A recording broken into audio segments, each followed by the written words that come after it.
primeira videoaula nós vimos a primeira parte do capítulo referente à Revolução Industrial.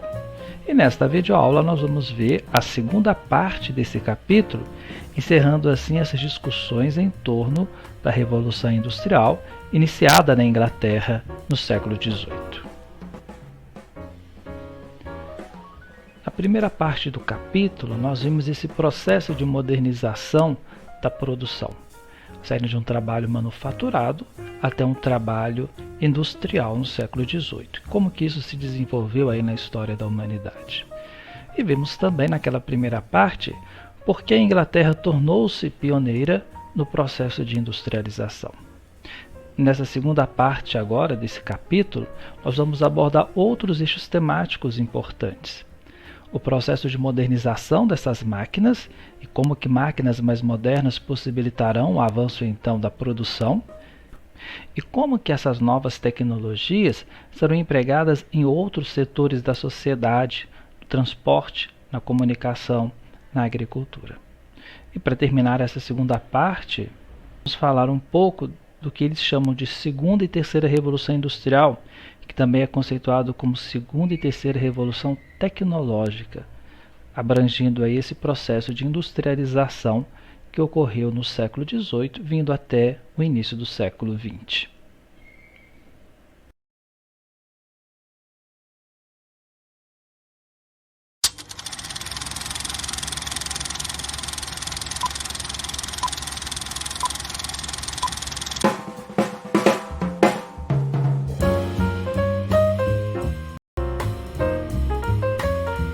O primeiro ponto que é abordado aí são essas inovações tecnológicas que nós vamos ter a partir do século XVIII, possibilitando o surgimento de novas máquinas que levarão a um aumento da produção e inclusive uma diminuição da mão de obra na indústria. O primeiro setor da economia que vai se transformar profundamente é da indústria têxtil na Inglaterra. Primeiro vão surgir máquinas voltadas para esse setor, ampliando aí a quantidade de fiação e diminuindo a quantidade de mão de obra humana. Em uma troca da principal matéria de produção, deixando de ser a lã, retirada das ovelhas, para a produção de algodão e o aumento então da utilização desse material para a produção têxtil na Inglaterra. Essa tabela que nós temos aqui, ela nos apresenta o aumento dessa produção em um curto período de tempo. E essa tabela é apresentada a partir de toneladas. Então a gente vê que não chega a 5.000 toneladas para mais de 30.000 toneladas no decorrer de um curto espaço de tempo.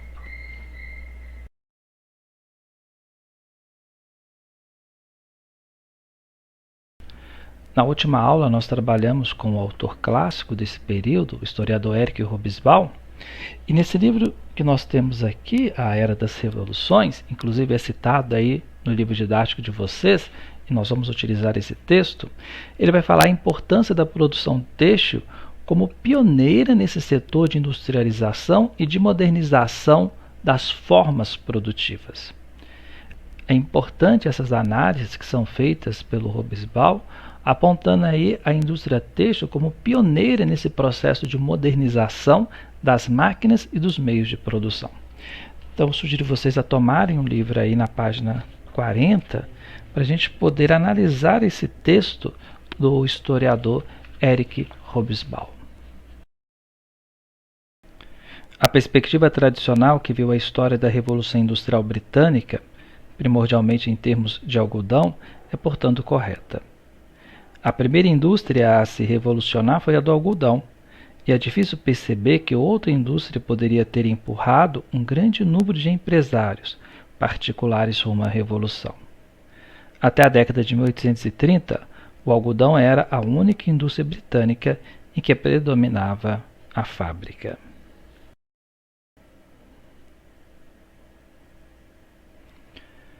E vai ser então a partir dessa produção de panos, a partir aí do algodão, que nós vamos ter ampliação também de mercados. Esse algodão ele será produzido nas colônias inglesas, as 13 colônias, especialmente ali na região sul, fazendo com que o produto, a matéria-prima, fosse vendido por um preço mais acessível, diminuindo o custo de produção e fazendo com que os panos ingleses tornassem produtos acessíveis a vários outros mercados no mundo. E é nessa produção têxtil que as primeiras máquinas vão se desenvolver, ampliando a capacidade técnica e a capacidade de produção. A utilização da matéria-prima vinda do continente americano e das colônias inglesas vai ser produzida através de mão de obra escrava. Com isso, o valor do produto vai diminuir, o que beneficia a indústria nascente na Inglaterra, porque vai diminuir o preço aí do final do produto. O segundo ponto importante é que essas fábricas que vão surgir, elas vão levar essa mão de obra de quem já conseguia trabalhar em casa, mas fabricando em pequena quantidade, em máquinas muitas vezes que tecia apenas um fio por vez. Era uma mão de obra muitas vezes fácil, porque estava desocupada lá na cidade de Londres ou nas grandes cidades inglesas, e vai ser explorada aí no início dessa produção industrial. É importante a gente mostrar para vocês também como que essas máquinas se desenvolveram nesse período. E aí nós vamos ter máquinas de fiar com apenas um fio, para termos aí máquinas que vão produzir vários fios ao mesmo tempo. A primeira máquina que nós temos, que vai ser uma alteração daquelas rodas manuais, onde se fiava apenas um fio de cada vez, vai ser produzida em 1735, idealizada aí por John Kay. Essa máquina que aparece aqui para nós, ela vai ficar conhecida como lançadeira volante, porque nós vamos ter outros formatos dessa máquina sendo utilizadas nesse período. O projeto inicial dela permitia com que uma pessoa trabalhasse vários fios ao mesmo tempo. E isso vai ser um avanço para quem tinha uma roda manual. Agora vai ter, apesar de ainda ser manual, mas a produção de vários fios ao mesmo tempo.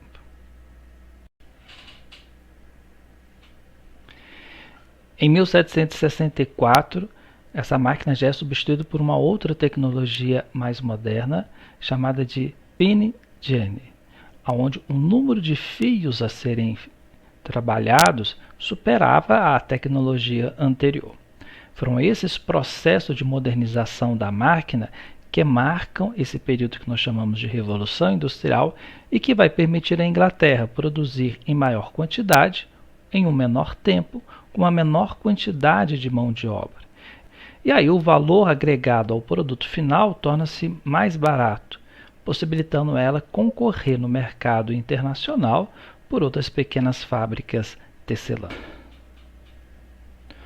O livro de vocês traz essas inovações tecnológicas. Lá na página 41 nós temos vários documentos imagéticos que mostram essa evolução tecnológica das máquinas de fiar, possibilitando assim um desenvolvimento dessa indústria têxtil na Inglaterra. Uma outra tecnologia importante que vai inovar não só as fábricas têxteis, mas também os meios de transporte, é a utilização do vapor como força motriz. E aí você pega os transportes, por exemplo. Eram transportes feitos através de animais. No caso dos oceanos, através de barcos, mas que dependiam das rotas do vento. Thomas Newcomen utilizou pela primeira vez a força do vapor com propósitos industriais. Inicialmente, ele utilizava esse vapor para bombear águas das minas de carvão. E aí essa mesma tecnologia utilizada por Thomas em 1712 foi repensada por James Watt, que aprimorou esse modelo tornando mais seguro e que possibilitou a aplicação dessa tecnologia do uso do vapor em máquinas dentro de ambientes fechados. E aí surgem as primeiras máquinas a vapor. E as primeiras máquinas que surgem estão também associadas às indústrias têxteis. Essa máquina que nós temos aqui, que vai aparecer aí na tela para vocês, são uma das primeiras máquinas de fiar a vapor. Vejo que é uma mistura aí de elementos da produção dessa máquina e a utilização ainda em grande quantidade de madeira. É uma das primeiras, é uma das rudimentares máquinas que nós temos aí. Agora, o avanço dessa tecnologia permitiu então que uma única pessoa tomasse conta de várias máquinas enquanto elas faziam o trabalho sozinho. Quer dizer, isso é uma evolução para o século XVIII muito grande, né, quando essa força a vapor é aplicado às máquinas. Mas essas novas tecnologias também vão necessitar de novos produtos, novos materiais para a fabricação dessas máquinas. E é nesse momento em que há um aumento da produção de minério de ferro, porque aí as máquinas, em vez de serem produzidas com madeira, como a gente viu essa anterior, elas serão produzidas a partir do ferro, que suportará uma repetição de exercícios, um número cada vez maior. E outra coisa importante é a extração do carvão mineral, porque o carvão mineral terá um poder de combustão muito maior do que o carvão vegetal. Então, o carvão mineral será utilizado nessas máquinas a vapor como um dos principais meios de combustão para fazer a água ferver e o vapor ser utilizado aí como força motriz.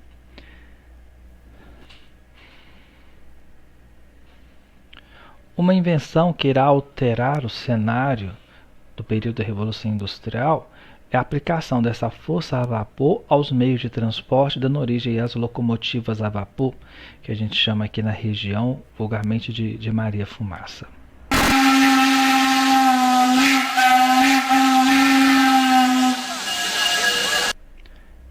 Isso possibilitava o aumento do transporte de mercadorias de um ponto A a B e até mesmo o transporte de pessoas.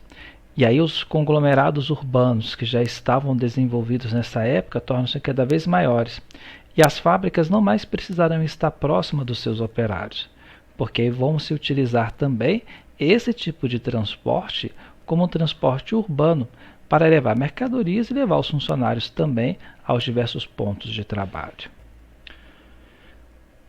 Essas primeiras locomotivas elas chegavam a em média de 47 km por hora.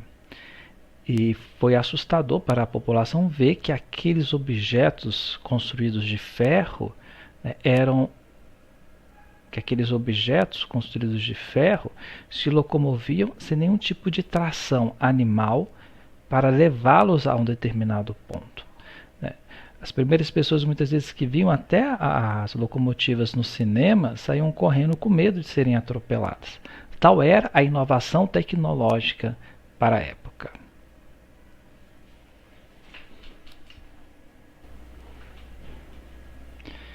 Essa tecnologia do vapor também será aplicada aos navios a partir de 1785. E aí você vai ter um transporte que não mais vai depender das rotas marítimas e nem dos ventos. Esses barcos então irão conseguir se mover nos oceanos sem precisar dessa ajuda natural. E a velocidade deles será ainda menor do que a velocidade dos trens, das locomotivas a vapor. Os navios chegarão em média de 7 km por hora. Por isso que os primeiros navios que são produzidos a vapor, eles ainda trazem as suas hastes com as velas, porque vai juntar as duas forças quando é possível. A força desenvolvida pelas caldeiras e pelo vapor, que vai fazer com que o barco se movimente em alto mar, e quando eles assam as velas, a possibilidade de também utilizar o vento para aumentar a velocidade dessas embarcações. Já esse navio que aparece aí na tela para vocês, o Mayflower, ele já é uma outra forma de tecnologia. Ela vai ser maior, porque não é preciso mais utilizar então as velas como meio de transporte. E esse meio de transporte ele vai ser altamente beneficiado. E eles veem que é necessário aumentar essas linhas férreas, não só para levar mercadorias, mas também para trazer matéria-prima até as indústrias. Então a Inglaterra ela vai ser cruzada por diversas linhas férreas. A Europa também. Os países mais atrasados do ponto de vista tecnológico, no caso aí das máquinas a vapor, serão a Espanha e Portugal. E aí esse mapa que aparece para vocês deixa bem claro isso. Vocês podem observar que no centro da Europa e no leste há um desenvolvimento muito maior das linhas férreas. Enquanto a oeste, pegando especialmente os territórios que pertencem à Espanha e Portugal, o número de linhas vão ser menores. E na Inglaterra, nós devemos chamar a atenção também para o metrô, como a gente conhece aqui, esses urbanos, porque eles vão aumentar o número de linhas dentro da cidade de Londres, permitindo esse deslocamento de pessoas. Então veja que a máquina a vapor ela possibilita o transporte de matéria-prima para a fabricação de outras máquinas, permite levar também as mercadorias de um ponto A a B, ou seja, o deslocamento de produtos ocorrerá em menor tempo e em maior quantidade, e o transporte também de pessoas em regiões muito mais distantes. E não vai ser apenas a indústria ou os meios de transporte que vão se beneficiar dessas novas tecnologias. A comunicação também ela será alterada. Uma das invenções que permite a comunicação com outras regiões de maneira quase que simultânea vai ser o telégrafo, coisa utilizada hoje. Há outras tecnologias acessíveis à própria mão, como os telefones celulares, que permitem essa comunicação. Mas no século XIX e na primeira metade, quase em alguns países, o século XX todo, o telégrafo ele vai ser uma forma de comunicação importante. E ele vai ser desenvolvido através de um código Morse. Cada vez que se aperta uma tecla daquela máquina, simboliza uma letra. Então, esse cargo, essa função, ela terá uma importância muito grande nas comunicações do século XIX e também do século XX. Então, nós já vimos que essas novas tecnologias irão alterar a forma de produção, irão alterar os transportes, as comunicações, agora vai alterar também a forma de produção no campo. Algumas máquinas serão utilizadas na produção de gêneros alimentícios, possibilitando que uma maior área seja cultivada, e aí a necessidade de um menor número também de trabalhadores, fazendo com que o valor desses produtos sejam também diminuído. Uma outra coisa importante é a utilização de adubos químicos, não apenas fertilizantes naturais, mas agora a utilização também de outros componentes para poder melhorar a terra e fazer aumentar a produção de gêneros alimentícios. Na página 46 do livro de vocês, tem um texto que fala sobre o aumento da produção de gêneros alimentícios. Esse aumento da produção agrícola é necessário para atender especialmente o aumento de número de pessoas na cidade. Confira aí então o texto da página 46. O aumento da produção de comida foi o acréscimo mais fundamental à riqueza da humanidade no século XIX. A produção agrícola cresceu a uma taxa drástica e sem precedentes. A maior parte aconteceu nas novas terras cultivadas, Argentina, Canadá, Estados Unidos, onde enormes excedentes das necessidades locais foram destinadas à exportação. Mas a produtividade também aumentará. No ano de 1800, calculava-se que eram necessários 373 horas de trabalho para produzir 100 alqueires de trigo nos Estados Unidos. 100 anos depois, eram necessários apenas 108 horas. Outros cálculos sugerem que entre 1840 e 1890, a produtividade da terra aumentou em cerca de 190% na Alemanha, 90% na Suíça e 50% na Itália, só para citar alguns exemplos.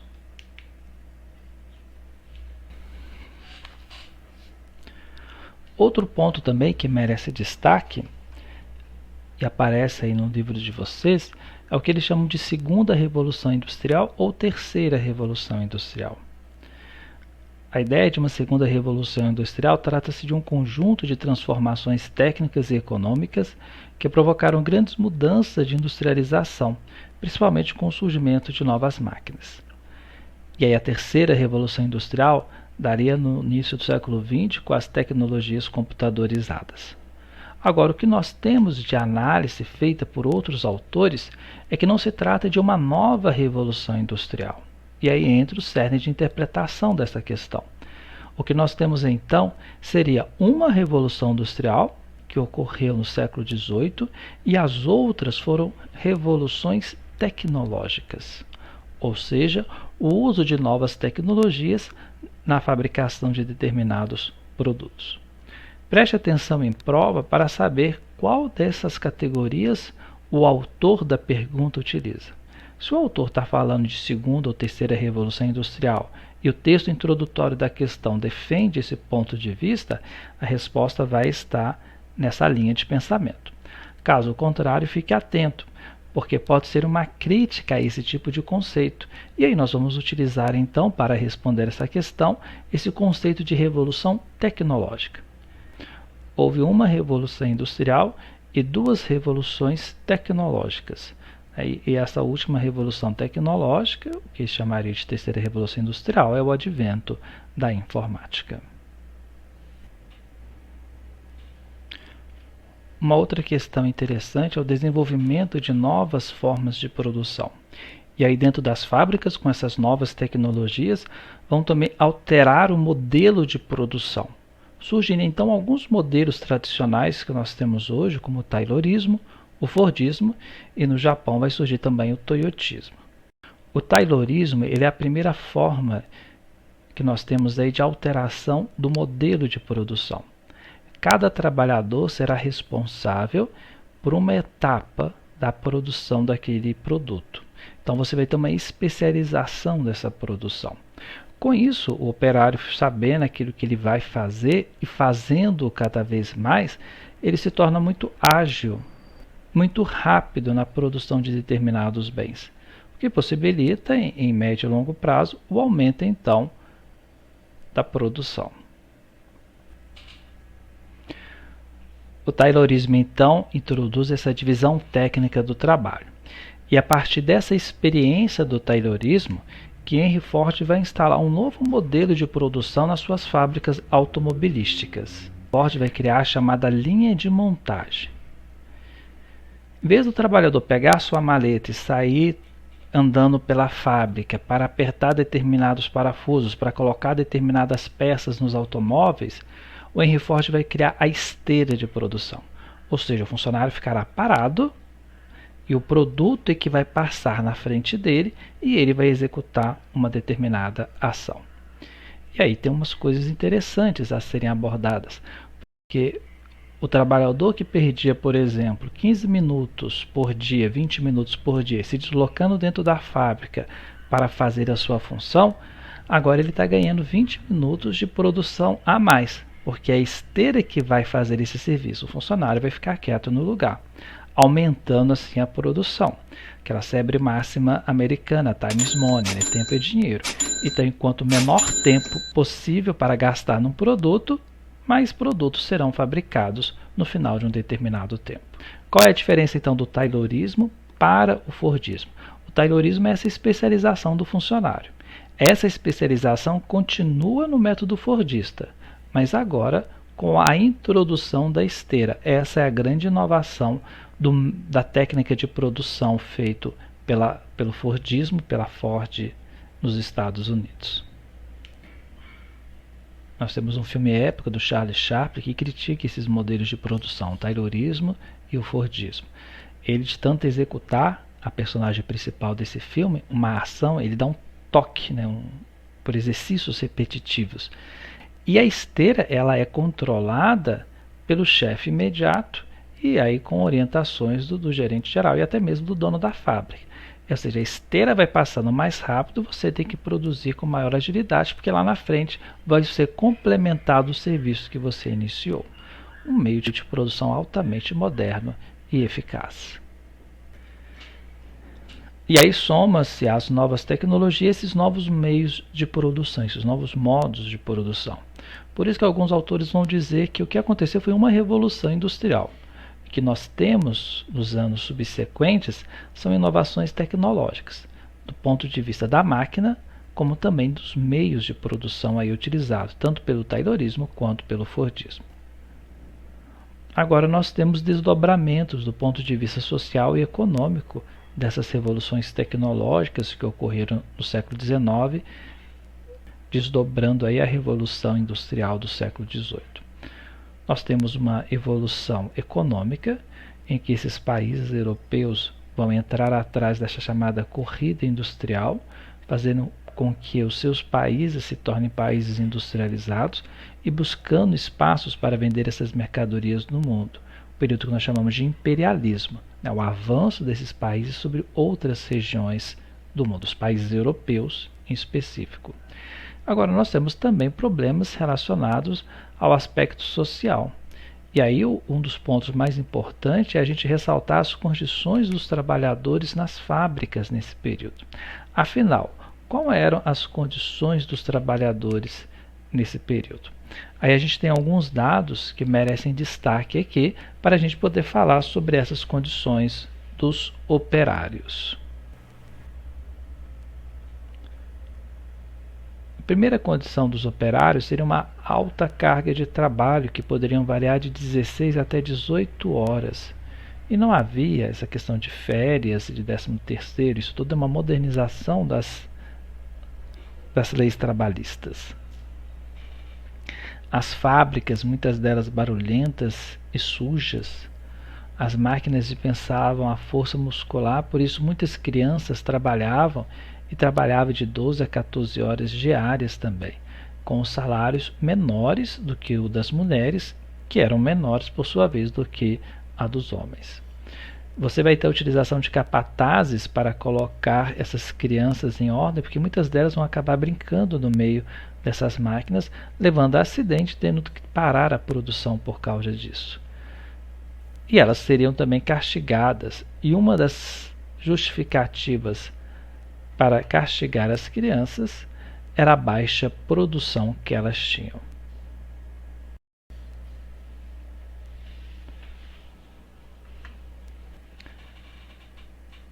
Nós vamos analisar um documento imagético. Esse documento que aparece aqui para vocês mostra, se vocês observarem bem no primeiro plano, uma criança saindo debaixo da máquina que essas crianças passavam, e outros meninos que deveriam estar brigando ou brincando ali no meio do salão da fábrica. Ao fundo, no segundo plano, vocês verem pessoas com cartolas e um até com chapéu, que são os burgueses, donos dessas fábricas. Temos um outro documento imagético, que é esse que vai aparecer aí na tela para vocês. Se vocês observarem, são crianças descalças trabalhando em máquinas muito maiores do que elas, por isso a necessidade delas subirem também nessas máquinas para ajudar, para poderem executar as funções que deveriam ser realizadas por pessoas maiores. Agora, essa foto é uma foto do início do século XX de uma fábrica nos Estados Unidos. Então vejo que esses direitos da infância e juventude, eles são conquistas recentes. O que nós temos aí é a utilização da mão de obra da criança e do adolescente por um valor bem menor do que aquele que seria pago por um adulto. E a gente sabe da importância desse processo não só de escolarização, mas de formação dessas pessoas para o exercício da cidadania. Por isso a preocupação de vários governos em reduzir a utilização dessa mão de obra. O que a gente observa hoje é um aumento da utilização da mão de obra infantil e no Brasil, assustadoramente, a utilização de mão de obra semelhante às condições de escravo. Isso é preocupante para nós. E o Ministério Público tem agido em diversas regiões do país para conter essas duas práticas, a utilização da mão de obra infantil em diversos setores da economia e a utilização de trabalho similar à escravidão.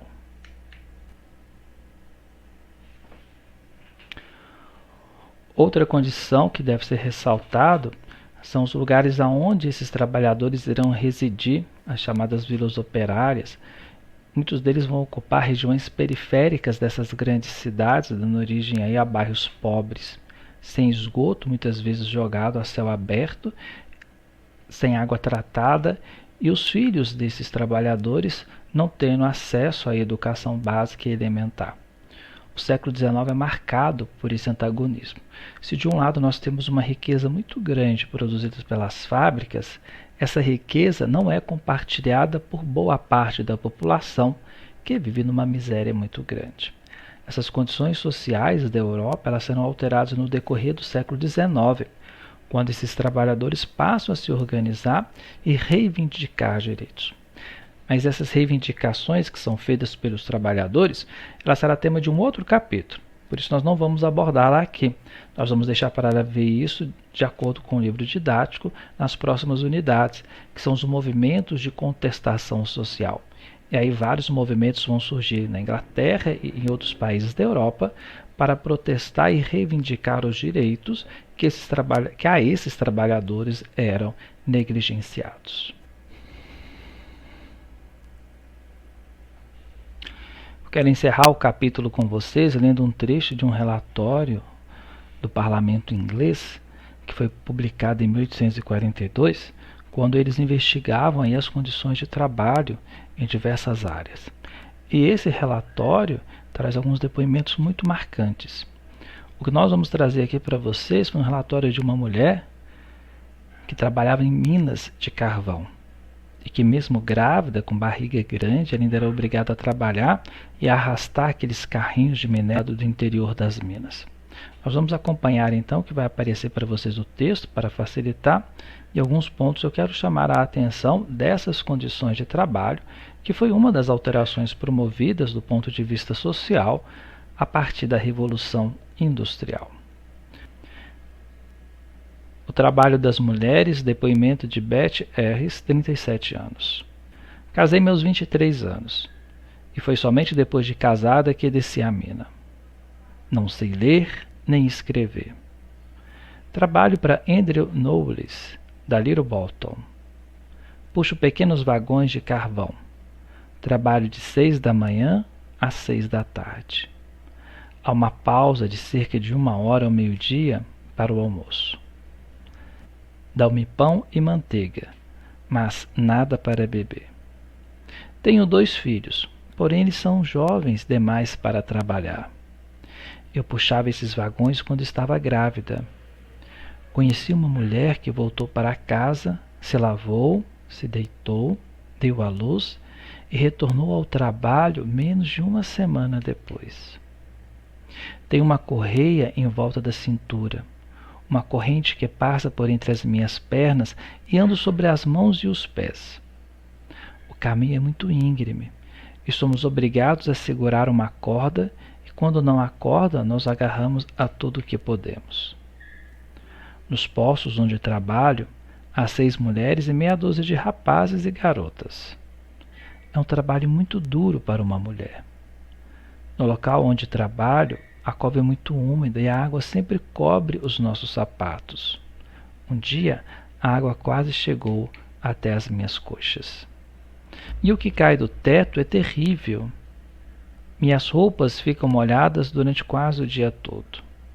Nunca fiquei doente em minha vida, a não ser na época dos partos. Estou muito cansada quando volto à noite para casa. Às vezes adormeço antes de me lavar. Não sou mais tão forte como antes. Não tenho mais a mesma resistência no trabalho. Puxei esses vagões até arrancar a pele. A correia e a corrente são ainda piores quando se espera uma criança. Extraído de um relatório parlamentar inglês do ano de 1842. O livro de vocês também traz um outro texto importante de um historiador, o Engels, que vai falar sobre a condição das classes trabalhadoras na Inglaterra. Esse texto está na página 51 e eles aprontam aí isso que a gente fez na discussão da aula. Quais são essas condições dos trabalhadores nesse período da Revolução Industrial? Já que há uma grande riqueza produzida, será que essa riqueza também era usufruída pelos trabalhadores? Olha o que diz aí o texto que foi retirado lá do livro do Hobsbawm, que cita esse autor. Um dia, andei por Manchester com um desses cavalheiros da classe média. Falei-lhes das desgraçadas favelas insalubres e chamei-lhes a atenção para a repulsiva condição daquela parte da cidade em que moravam os trabalhadores fabris. Declarei nunca ter visto uma cidade tão mal construída em minha vida. Ele ouviu-me pacientemente e, na esquina da rua onde nos separamos, comentou: E ainda assim guiam-se fortunas por aqui. Bom dia, Senhor. De quem são essas fortunas? Dos trabalhadores, pouco provável. Mas as condições às quais esses trabalhadores eram submetidos pode ser considerada desumanas. Encerramos então esse capítulo falando sobre a Revolução Industrial.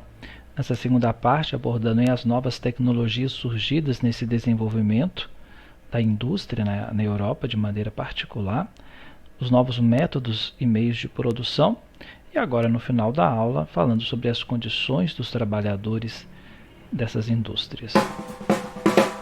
Até a nossa próxima videoaula!